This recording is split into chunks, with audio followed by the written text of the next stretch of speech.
students, today's topic is about the properties of salts. What are the various properties of these salts? As you know that we have discussed about the salts. Salts are actually the compounds which are obtained from acids by the replacement of their hydrogen atom by a metal atom. These are the chemical compounds which are obtained when acids react with bases. Now we will discuss about the properties of salts. What are the general properties of salts?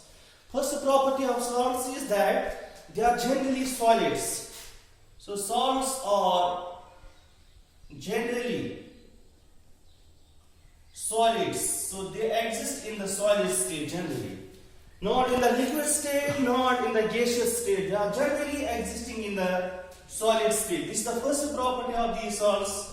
Second property of salts is that they have a high melting point and boiling point. Salts have high melting point and boiling point. Why they have a high melting point and boiling point? Because they are made up of oppositely charged ions. Positively charged cation and negatively charged anion. So when the opposite ions are there, they have a strong force of attraction between their species, between their ions. So that's why they have a high melting point and boiling point.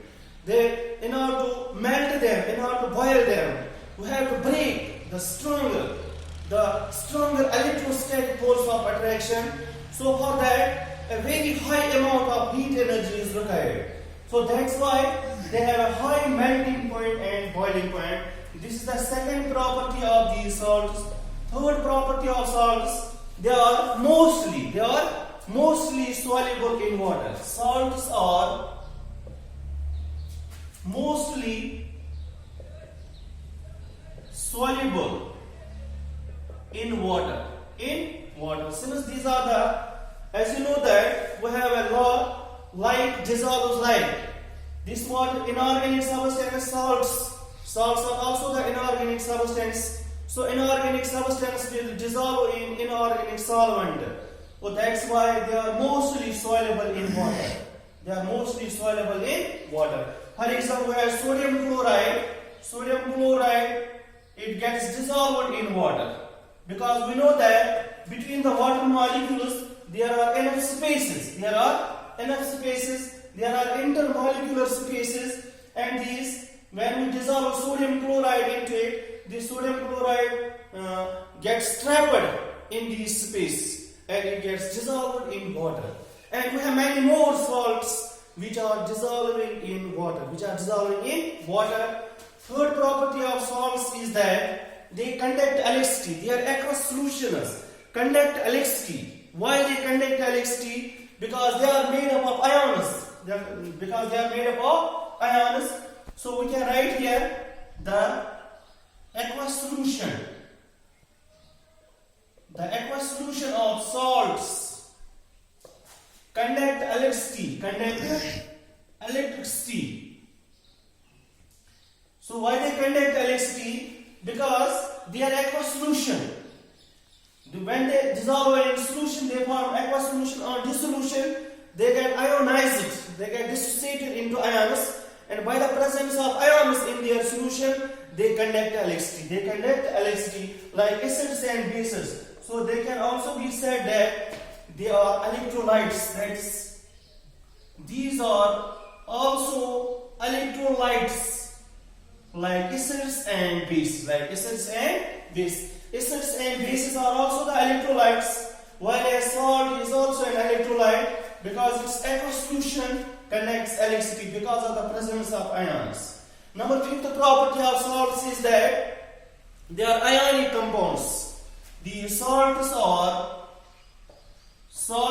ionic compounds.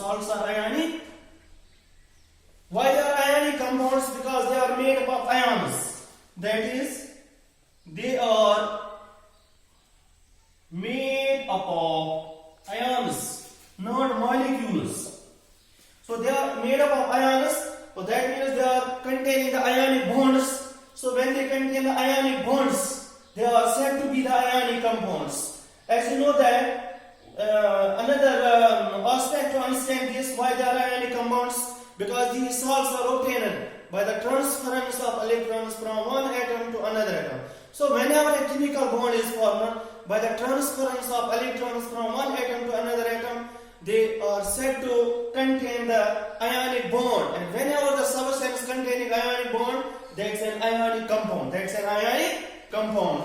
Last property of these salts is that they contain positively charged ion and negatively charged ion. Last property, salts are made up of positively charged ions. Positively charged ion is called cation, and negatively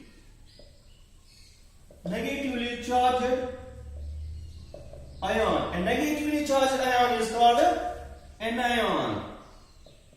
For example, sodium chloride. It is one of the salts. It contains positively charged sodium ion and negatively charged chloride ion. The sodium chloride, for example, sodium chloride contains Na positive ion and Cl negative ion. So every salt is made up of positively charged cation and negatively charged ion. So these are the properties of these salts. Now we have another topic here along with it. What are family of salts? Family of salts.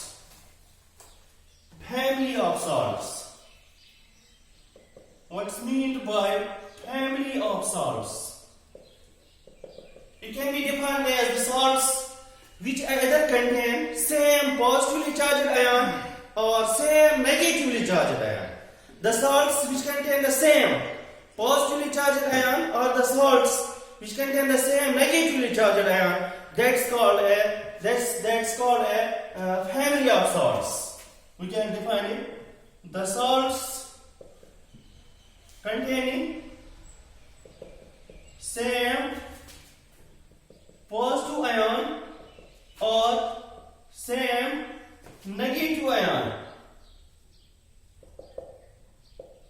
are said to belong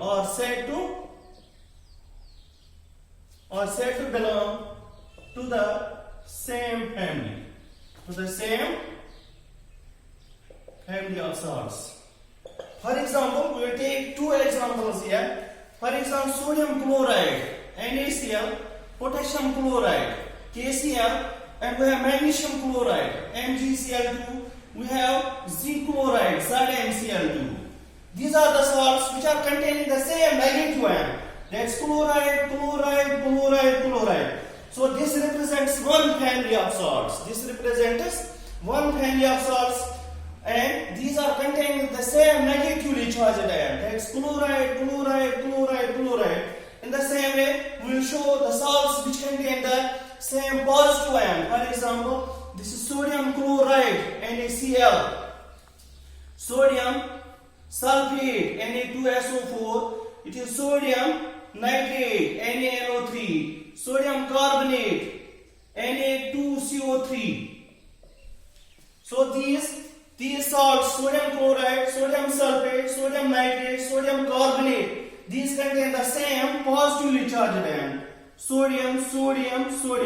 These salts are said to belong to the same family of salts. So this represents one family of salts. This represents another family of salts. These salts contain same positively charged ion, that's sodium ion. These salts contain same negatively charged ion, that's chloride ion. We have thousands of families of salts. We will discuss them from time to time.